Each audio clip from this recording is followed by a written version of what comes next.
Nama gue Dudi Ramdhani. Gue sebagai karyawan swasta lah sekarang. Saya Dewin, saya ibu anak satu, saya juga working mom. Perkenalkan, nama saya Aja Setiawan, asli Sukabumi sekaligus peternak sama petani. Nama saya Aditya Nugraha, pekerjaan karyawan swasta. Nama saya Kimau, saya salah satu karyawan swasta. Kenalin, nama gua Kholik, gua sebagai peternak muda. Nama saya Chandra, latar belakangnya pelaku UMKM di bidang sablon.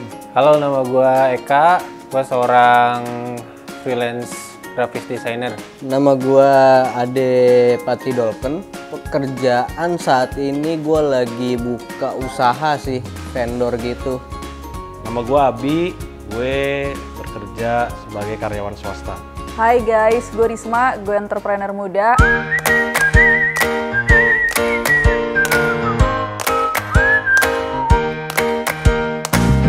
Iya, udah pasti milih. Karena sebagai warga negara, kita harus memilih pemimpinnya. Iya dong, wajib milih karena milih itu hak kita sebagai warga negara.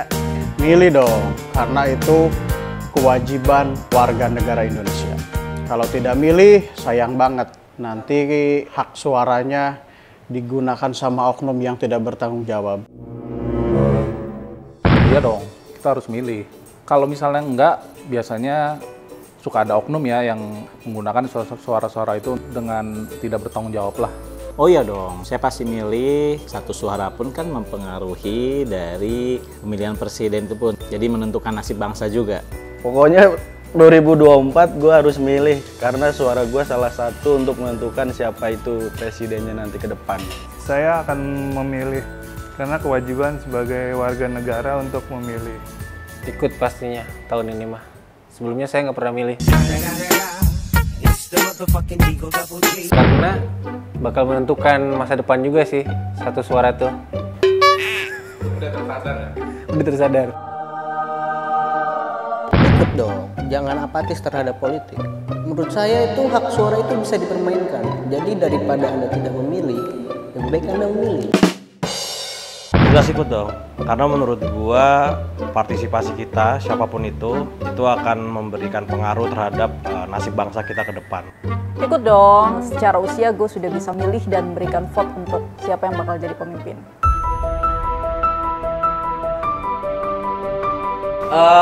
Gue pribadi sih nyaman-nyaman aja. Karena gue pribadi ya masih berjalan lancar. Kurang nyaman ya, karena negara kita tuh kan udah punya banyak sekali hutang. Semoga kedepannya tuh nggak ninggalin lebih banyak hutang lagi ke generasi muda gitu. Untuk saat ini terus terang tidak nyaman karena zaman dulu itu ada subsidi.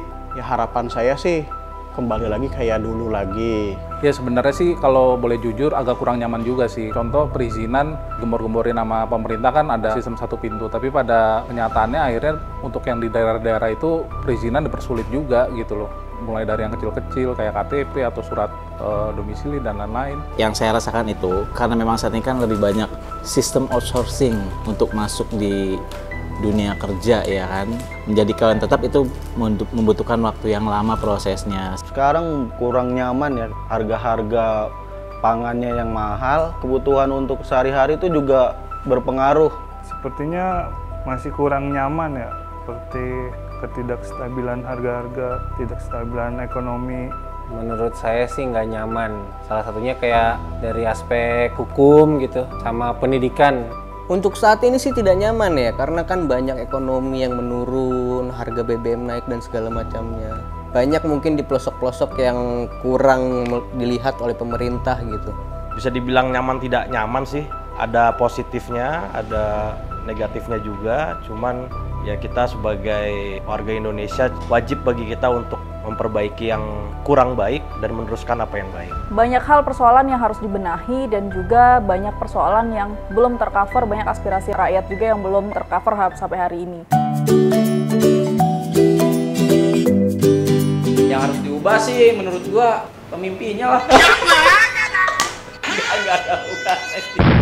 Sumber daya manusianya, pendidikannya harus ditingkatkan kembali. Aduh, sekarang tuh pampers mahal, susu mahal, tolong gimana dong? Ya dengan penghasilan saya yang tidak seberapa itu, saya berasa Lumayan berat juga sih. Mungkin kedepannya ada kestabilan harga. Kepemimpinannya harus diubah lagi dan bisa mendengarkan keluhan-keluhan masyarakat. Yang pasti kalau menurut saya sih sekarang kan terlalu banyak fokus di infrastruktur ya. Kita nih harus fokus di SDM sih, karena SDM ini kan penting ya. Bangunlah jiwanya, baru bangunlah raganya kan. Saya harap pemerintah pun bisa menyediakan lapangan kerja yang lebih banyak lagi seperti itu. Ya dari segi ekonomi, pendidikan, juga hukum yang sekarang tuh kayak orang mau ngomong apa tuh kayak serba takut gitu. Juga ketimpangan sosial, pembangunannya tuh nggak merata. Para pemimpinnya ke depan harus bisa memberikan kebijakan-kebijakan yang memihak kepada rakyat kecil gitu, agar kesejahteraannya terjamin. Yang jelas pendidikan sih mesti dirombak besar-besaran biar lebih baik lagi. Dari segi teknis ekonomi, karena banyak kaum menengah yang menjerit Mas di luar sana, Mas. Gue sih berharapnya di bidang pendidikan sih, dan itu lebih arahnya ke mindset aja sih.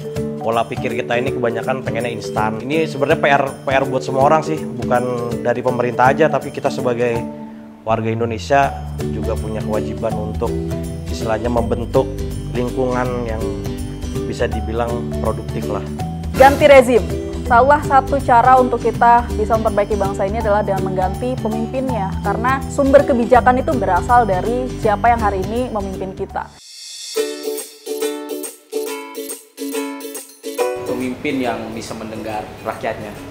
Pemimpin yang udah pasti pinter, tapi bukan pinter akademis doang, tapi kayak wawasannya juga luas. Terus dia humble, dia mau ngedengerin rakyat-rakyat yang misalnya menyampaikan keluh kesahnya kepada dia gitu. Yang dekat sama rakyat, kemudian mendengarkan keluhan-keluhan masyarakat, bisa meningkatkan ekonomi untuk masyarakat. Muda, dia punya rekam jejak yang baik. Kalau misalnya bisa mungkin dari background militer itu juga jadi nilai tambah juga sih. Harus memahami semua aspek-aspek nilai-nilai apa yang kurang di negeri ini dan apa yang harus diperbaiki dan dirubah seperti itu. Terutama tegas, ngerti dengan permasalahan masyarakat dari yang paling bawah sampai menengah lah. Kalau bisa tuh turun, tapi turunnya juga jangan sebagai gimmick. Harus bisa melihat situasi geopolitik Indonesia secara keseluruhan. Yang jelas pemimpin yang muda mindsetnya biar nggak kolot kayak yang sebelum-sebelumnya. Jadi pemimpin jangan hanya janji-janji saja, buktikan dengan program-program yang baik.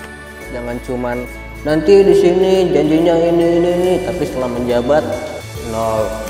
Program kerjanya juga harus jelas, konkret. Dia punya program apa, dia punya keinginan apa, dan dibuktikan aja sih sebenarnya itu. Nah, kalau untuk ini gue pengen ngutip salah satu statement dari tokoh muda Indonesia, Ketua Umum Partai Demokrat, Mas AHY. Untuk mewujudkan Indonesia Emas 2045, kita butuh pemimpin yang transformasional, bukan yang pragmatis dan transaksional. Jadilah pemimpin yang adil dan bijaksana. Dengarlah suara-suara kami ini, guys. Semoga nggak terlalu banyak janji, jadi nggak sekedar janji tapi juga bukti gitu. Harus ada perubahan ke depannya. Siapapun itu, semoga bisa membawa Indonesia lebih baik. Kalau bisa nanti ke depan fokusnya yang pasti pembangunan SDM harus diutamakan. Buat kaum-kaum honorer terus atau guru-guru honorer kayak gitu-gitu juga lebih diperhatikan. Usaha-usaha yang menciptakan lapangan pekerjaan itu harus dipermudah lah intinya. Amanah, cinta terhadap rakyatnya, lebih mengerti apa yang dibutuhkan oleh rakyatnya. Bisa merangkul anak-anak muda, bikin anak muda tuh lebih produktif lagi, terus juga harus tegas. Selain tegas juga harus mengerti keluhan masyarakatnya lah. Ya, bisa membawa bangsa Indonesia lebih baik lagi, lebih sejahtera, adil dan makmur sesuai dengan Pancasila dan Undang-Undang Dasar 45. Terus perjuangkan keadilan ya buat masyarakat Indonesia, dan yang paling penting pendidikan sih. Semakin merakyat pertama, dan yang kedua mungkin semakin melihatlah di pelosok-pelosok sana karena masih banyak yang belum sejahtera. Jangan menjabat atau mengejar posisi hanya karena ego aja sih, tapi tunjukin kalau emang pengen jadi pemimpin yang benar, program-programnya apa. Harus menerjemahkan semua visi misi yang sudah dibuat selama masa kampanye menjadi sebuah produk kebijakan yang mengcover semua persoalan rakyat. Menjadikan prioritas kepentingan rakyat di atas kepentingan segalanya.